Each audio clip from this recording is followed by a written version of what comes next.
Hello there guys, welcome back to the Stamford Boys, and it's 24 hours after Chelsea 0, Crystal Palace 0, and it's a good time to look at to calm down and look at some of the positives that we can take from that game. And now let's get into the tasty stuff. Okay, so yesterday Chelsea played Crystal Palace in a draw, in a 0-0 draw. As mentioned yesterday, for the start of the season was quite disappointing. But today we are just looking at the positives because, of course, the season is long. We have 38 more games to go. We have the Champions League to play. We have the Carabao Cups to play. We have the FA Cups to play. So really, we can't really stay sad because we got a draw against, as mentioned, a very good Crystal Palace. So looking back, there are some, sorry for that, there are some positives that we can take from this game. Now, first and foremost, I think the main positive that we took, especially now that we have our two main ball-playing centre backs in Levi Colwill and Tosin Adrabio all out as a result of injury, and Marescas saying clearly that he needs a centre back. I think one of the main positives that we can take from that particular game is that Josh Acheampong had a good game. I mean, apart from the one or two errors he made, he did really well. He was quite physical against Mateta, and you can compare the physicality between these two players. So, based on that alone, I think Josh Acheampong is a great positive for Chelsea fans to take from that match.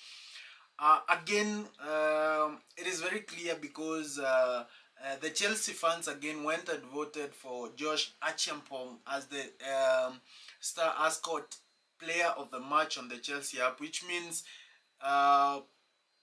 it was a broad appreciation from the fan base, appreciating the good job that Josh Acheampong was able to do in that ball-playing centre back. And the same views were echoed by Enzo Maresca when he was asked about the performance of Josh Acheampong, because he said Josh had a very good game. In fact, he used the exact words, Josh had a very good game, which shows a very important thing that we can take from that match, because that shows that the future of our centre backs is gonna be bright. Because I think Josh Acheampong is a young player. I think he's only 19 years old. So I think, especially now that we don't have Levi Colwill and Tosin Adrabio, he's going to get game time here and there, and the more game time he gets, the more he grows into that role. And I think for such a talented defender like Josh Acheampong, you can expect that he's going to keep getting better and better. So we can for sure say that in the future we are going to have a very good ball playing centre back in Josh Acheampong. Now, another key positive that I think we should take from the Chelsea versus Crystal Palace match was Estevao Willian. Oh my God, what a player do we have there!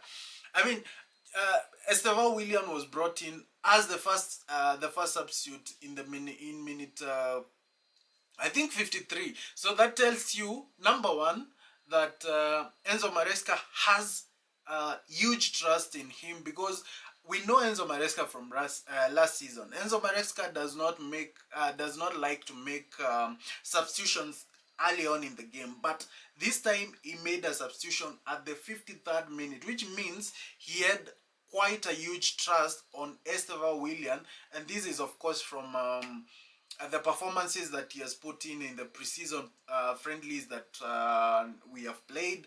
And of course, Enzo Maresca, talking about Estevao Willian, yesterday stated that Estevao performed well, and he just shown what he usually show in training. And I think that is a very good a very good view. If your manager trusts you and you are as talented as Xavi Willian is, I think is going to do great things for us. I think for me personally, I think Estevao Willian is much more ready than Jamie Gittens. The only problem we have is that in the left wing we do not have any other person to start in there unless we are going to play Pedro Neto out of position as Maresca did to bring in Estevao. For me, I think in the next game against West Ham on Friday, I'm hoping and rather expecting that Estevao Willian is going to start that match with Jamie Gittens on the bench, and perhaps Pedro Neto, with the experience that he has, he can then hold the win in that left wing position. Another very important positive that we should have taken from that game, as I mentioned, the attack was quite blunt yesterday, beginning from Cole Palmer, Jamie Gittens, Joao Pedro. I mean, the attack was quite blunt. Even Enzo Fernandez did not have quite a very exciting attacking contribution to the game yesterday. But Enzo Maresca brought in Andre Santos, and he looked quite sharp, especially in the attacking sense. He looked quite sharp, and he had a chance to score and give Chelsea the lead. And by the way, that game could have ended with a 1-0 win if Andre Santos scored that chance that he had. It could also have headed in a 2-0 win if both Andre Santos and Estevao Willian scored the two chances that they had. But again, I think the Estevao Willian chance, maybe that was a ball he would have left it for Pedro Neto. I think Pedro Neto should have taken more, more presence, and command that ball and shoot, because he was in a much better position to put that ball in the back of the net as compared to Estevao Willian, who was lashing into it, and it did not work out. So I think those are the main positives that we should take, and we should not forget that Recce James played around 75 minutes, which is a positive. Remember, last season and the last few years we have not had Recce James because he has been out with injuries. So seeing our captain play at least 75 minutes in the first match of the season is a very important thing, and I think he is going to be important for us. So now I'm hoping our next game we will have a better attacking performance. So let us move on and see the reaction that Enzo Maresca and other players had about the Chelsea performance. Now, Enzo Maresca, in the post-match interviews, he was asked to comment about the Chelsea performance in that particular game, in the 0-0 draw with Crystal Palace, and here is what he had to say. I don't think about May or June. I always think of the next game. So that means Enzo Maresca was being asked about the need to get the team performing and get the team going in terms of winning points early on in the game, so that to avoid the same kind of issues we had last season, where we had to win the last few games in order to to get to the top 4 positions. Now, Robert Sanchez also spoke after the game, and this is what Robert Sanchez had to say. Remember, yesterday Robert Sanchez did not do any errors. In fact, he made a very fantastic save against Felipe Mateta, the shot that he took in the box. I think that was quite a dangerous shot, and Robert Sanchez was equal to it. So this is what Robert Sanchez had to say. He said, obviously not the result we wanted, but I think the boys played well. Now, I think Enzo Maresca also said a similar thing, saying that the team performed really well. Especially, was saying if the team was not performing well, we would not have the last few chances that we had in the game. And I agree. I think defensively we were quite compact. And as Enzo Maresca stated, we did not concede so much chances. But I disagree in terms of attack. I think our attack yesterday was not so good, and that is something we need to improve if we want to obviously be able to compete with other top teams, because Arsenal won their game, Liverpool won their game, Manchester City won their game. So when you look at the top four teams from last season, we are the only top four season team that did not win their match, and that on its own is not a good thing. But I would like to tell Chelsea fans it's not time to panic. And the reason why it's not time to panic, I can give you a simple example. Sunderland beat West Ham 3-0. Are they going to win the league? No. It's just the first game. So guys, just chill. I think Chelsea is going to come. The Chelsea that we saw in the Club World Cup is gonna come. So what I would like to tell Chelsea fans is to chill a little bit, because things are gonna get better. Now let us look at if we have any other reaction from the Chelsea team before we get into a little bit of Chelsea news, because there is a lot going on. Now, Cole Palmer spoke after the game, and this is what Cole Palmer had to say. Cole Palmer said,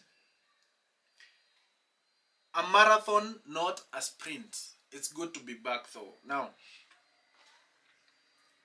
I mean, what he's saying is true.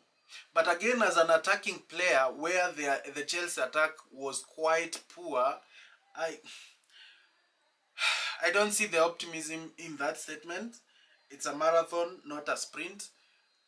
Then I think he has to back up what he's saying in the next matches. I expect Cole Palmer to have a better game against West Ham. I expect whether Joao Pedro starts or Delap, I don't know who starts, because now Joao Pedro did not have a good game. So whoever starts in the striker position should have a good game against West Ham. And again, as mentioned, I expect Jamie Gittens to be on the bench, with Estevao, willian starting, and Pedro Neto on the left wing. Now, having said that, I want us to look at some Chelsea news. Now, before I go to the Chelsea news, Maresca said something here. He said it was a tough game. We expected a tough game. Apart from the first half free kick, we didn't concede any chances. I mean, that is quite correct. But in terms of giving verdict to the Chelsea performance, he forgot to mention that the Chelsea attack was quite bland. The Chelsea attack was quite timid. And I think this is what the reactions we are getting from the Chelsea manager and the players is missing.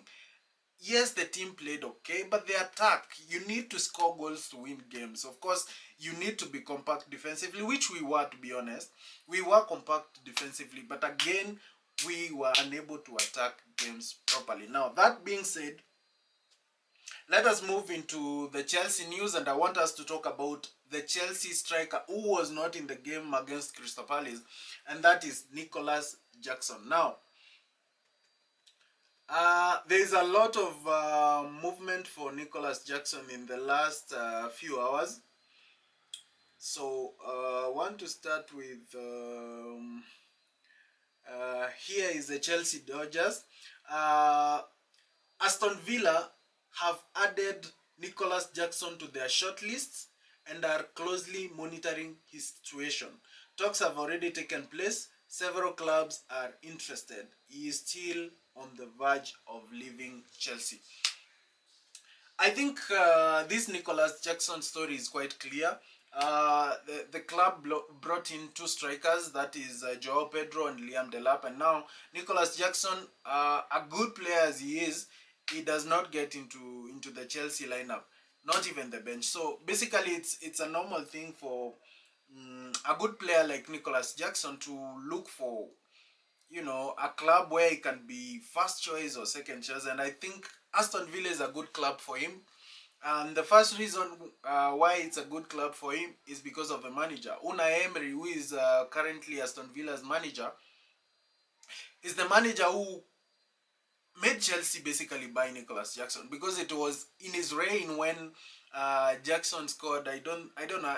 Was it 8 in 11 matches or 11 in 8 matches? So he did a very good second half of the season just before Chelsea brought Nicholus Jackson to the club, and that was under Unai Emery. So I think if he moves to Aston Villa under the same manager who made him who he is right now, I think he's going to have a fantastic season. And I think Nicholus Jackson is a very good striker. The only thing he needs to improve on is the finishing. Now, there are other news concerning Nicholus Jackson. Let's see. There was a news story about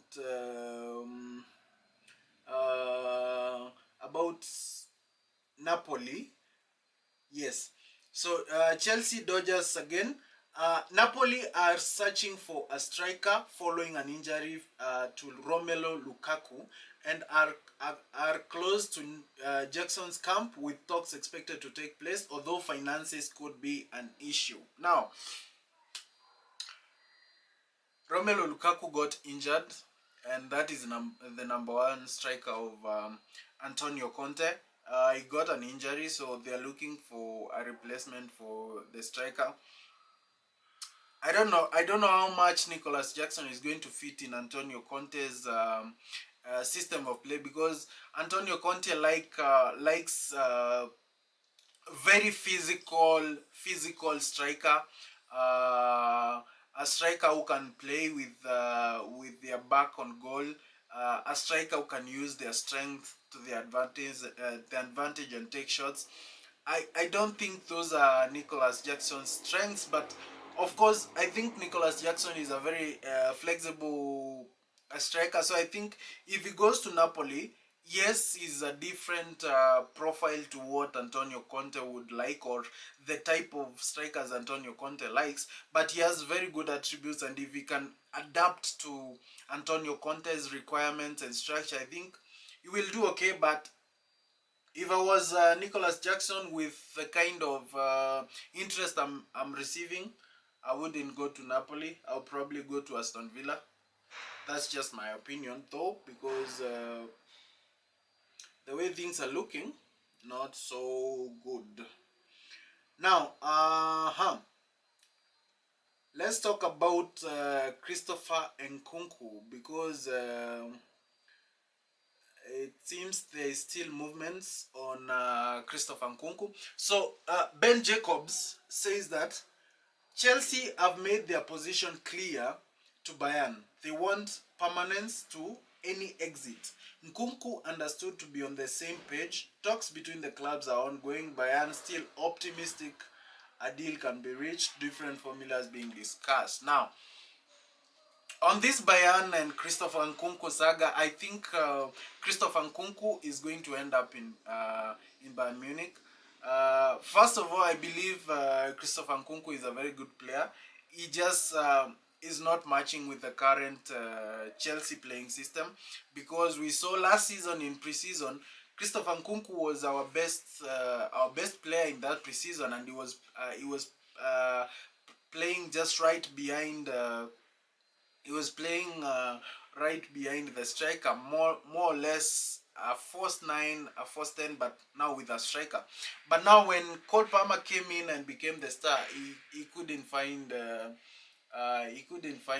playing time, and it became a little bit difficult for him to shine in other positions like the striker or the wing that Chelsea have tried to play him there. So I think Nkunku is going to be a very good player for Bayern Munich.